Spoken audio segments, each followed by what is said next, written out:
자, 첫 번째 이슈로 인플레이션 압력에 대해서 나눠보도록 하겠습니다. 물가 상승 압력이 커지고 있습니다.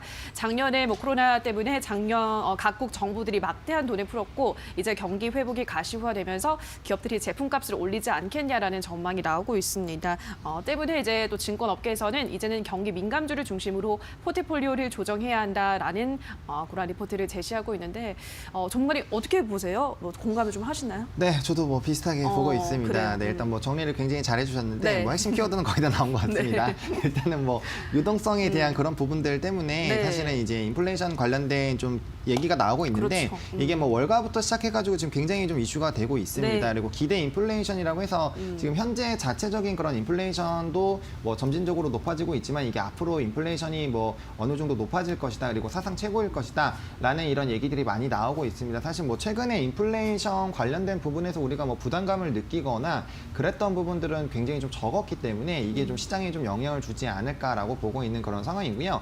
지금 이제 인플레이션에 대한 그런 우려들이 또 커질 수밖에 없는 게 원자재 관련된 그 가격이 지금 워낙 크게 상승하고 있습니다. 맞아요.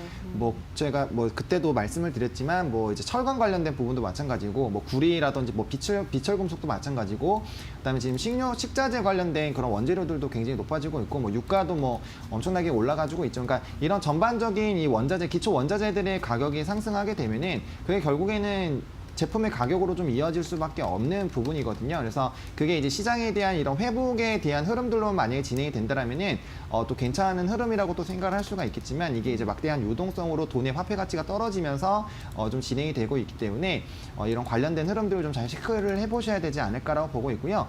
대표적으로 이제 인플레이션에 대한 얘기들이 나오게 된다면은 정유화학 업종이 원래는 이제 가장 주요 토픽으로 좀 꼽힙니다. 그래서 최근에 이제 WTO의 이런 유가 가격이 상승을 해주면서 이미 S-오일이라든지 이제 SK이노베이션이라든지 다른 이슈도 같이 영향을 받지만 결과적으로는 좀 이제 주가가 다시 반등이 나와주고 있는 흐름들이 이미 나와주고 있고요. 포스코라든지 이런 철강 관련된 현대제철 관련된 종목군들은 이제 이런 원자재 가격뿐만 아니라 인프라 투자 그리고 조선주라든지 이런 사회 전반적인 그런 흐름들과 연관이 되어 있기 때문에 이미 좀 주가에 이미 좀 크게 나왔지만 그게 이제 이어질 것이다라는 그런 방향으로 좀 보시면 좋을 것 같고요. 식음료 관련된 부분들도 마찬가지입니다. 그래서 지속적으로 이런 경기 민감된 관련된 종목군들을 좀 지켜보셔야 되지 않을까라고 보고 있고요.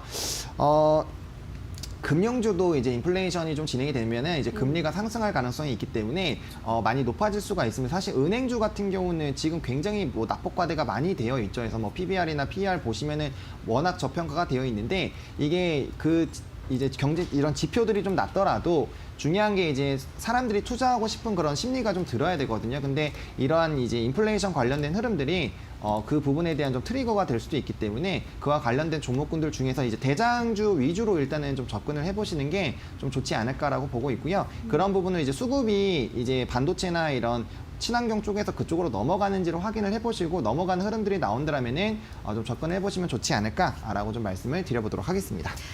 네, 경기 민감주를 중심으로 포트폴리오 조정하는 작업이 필요하다라는 점 짚어드렸습니다. 대표적으로는 정유주, 화학주가 있을 것이고 포스코 같은 철강주도 말씀을 드렸고요. 또 식음료주, 금융주도 설명을 해드렸습니다. 저는 그 철강주 중에서 포스코 흐름을 좀 보면요, 전문가님. 너무 네네. 지금 쉬지 않고 급등을 하고 있어서 이게 어디까지 그 흐름이 이어질까도 좀 궁금하거든요. 어떻게 보세요? 포스코 같은 경우는 저는 계속 올라갈 거라고 생각을 하고 있습니다. 일단 기본적으로 30만 원 이상으로는 충분히 가능하지 않을까라고 보고 있고요. 조금 이제 중기적인 관점으로 본다면 이제 33만 원, 33만 5천 원 요 정도도 가능하다라고 보는 게 일단 포스코 같은 경우는 일단 중국 쪽에서 수요가 다시 좀 증가를 해주고 있습니다. 네. 이에 따라서 가격에 대한 기대감들이 나와져 있는 상황이고요. 제가 아까 조선주 이런 얘기를 했는데 자동차에도 이제 철강이 들어가고 그다음에 이제 후판 쪽으로는 이제 그 조선 쪽이 좀 들어갑니다. 근데 조선 업황도 굉장히 좀 좋아질 수밖에 없는 흐름들로 가고 있기 때문에 이에 따른 이제 전반적인 수혜가 좀 나타나지 않을까라고 보고 있고요. 철강주는 대표적인 인프라 투자했을 때 수혜를 받는 종목군들 중에 하나입니다.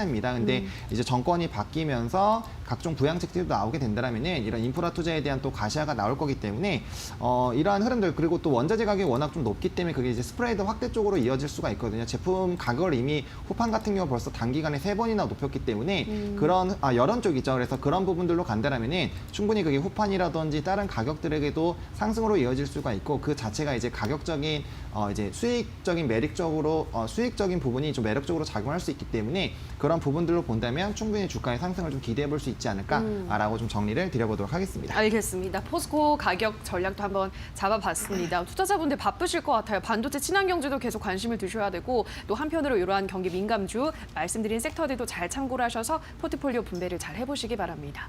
자, 그럼 다음 이슈 가보도록 하겠습니다. 오늘 항공 여행주들의 강세가 눈에 띄고 있습니다. 지난 11일 문재인 대통령이 신년사에서 다음 달이면 우선순위에 따라 순서대로 전 국민이 백신 접종을 할 수 있게 하겠다라고 밝히면서 요즘 코로나 피해주들이 다시 11일부터 상승세를 보여주고 있고 항공 여행주들은 좀 간만에 장대 양봉을 보여주고 있습니다. 어떻게 보세요, 전문가님?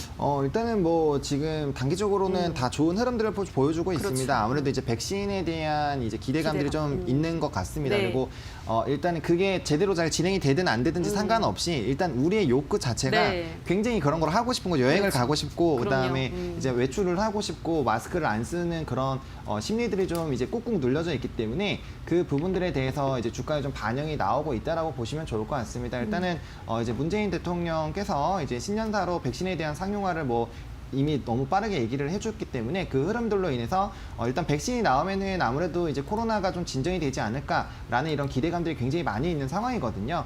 그런 부분들이 이제 진단키트에도 좀 영향을 많이 미치고 있고 이제 관련주들의 주가에 영향을 미치고 있는데 사실 그 부분에 대한 부분은 이제 좀 아직까지는 기대감으로 좀 두시는 게 맞지 않을까라고 보고 있습니다. 뭐 사실 미국 쪽에서 백신이 지금 진행이 되고 있지만 확진자 수는 아직까지 좀 줄어드는 기미가 안 나오고 있기 때문에 그 부분에서는 이제 실질적인 그런 가시화들은 좀 지켜봐야 되겠지만 일단은 지금 백신이라는 것들이 상용화가 된다라고 유통이 되는 그런 부분에서 이제 기대감으로 주가가 움직이고 있는 거기 때문에 이에 따른 이제 단기적인 좀 기대감이 꺾이게 된다라면 한번 조정이 나올 수 있기 때문에 일단은 현재 시점에서는 이제 단기적인 관점보다는 좀 이제 중기적인 관점으로 좀 보시는 게 맞지 않을까라고 보고 있고요. 물론 지금 이 화장품이라든지 이런 이제 의료 관련된 종목군이라든지 다 많이 눌려 있는 상황이기 때문에 중장기적으로 본다라면 뭐 너무나도 괜찮습니다. 하지만 단기적으로 봤을 때는 이제 좀 이런 이슈에 받아서 상승했다가 다시 눌릴 수가 있기 때문에 그런 이제 급등락 관련된 부분에서는 좀 조심을 해보자라고 좀 말씀을 좀 드리겠고요.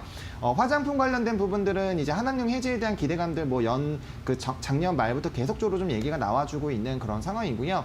또 이제 그 수출에 대한 비중들도 많이 좋아지고 있습니다. 수출에 대한 부분들이 많이 회복이 되고 있고 뭐 이제 관군제부터 시작해가지고 이런 매출이 좀 잘 나와주고 있었던 부분들이 이제 반영이 될 거기 때문에 그러한 부분들을 본다라면은 이제 바닥권에서 한 번씩 좀 반등이 나오는 그런 흐름들을 좀 지켜보지 않을까라고 말씀을 드리겠고요. 뭐 대표적으로 뭐 LG 생활건강이라든지 아모레퍼시블 좀 보시면 좋을 것 같고 좀 가볍고 탄력이 좀 있는 종목으로 보고 싶으시다면은 이치한블 보시면 좋을 것 같고 이런 화장품 전반적인 상승이 나온다라고 한다면은 이런 화장품을 좀 포장하는 연우라는 종목이 최근에 굉장히 주가가 많이 급등을 했는데 그런 이제 전반적으로 연관이 있는 종목군들 위주로 좀 편성을 해보신다면은 그래도 괜찮은 좀 트레이딩 관점으로 접근해 보실 수 있지 않을까라고 정리를 드려보도록 하겠습니다. 네, 코로나 피해주들의 트레이딩 전략 짚고 오셨습니다. 자, 여기까지 오늘의 새빨간 이슈들은 헤르메스스탁의 하창환 본부장과 함께했습니다. 전문가님 고맙습니다. 네, 감사합니다.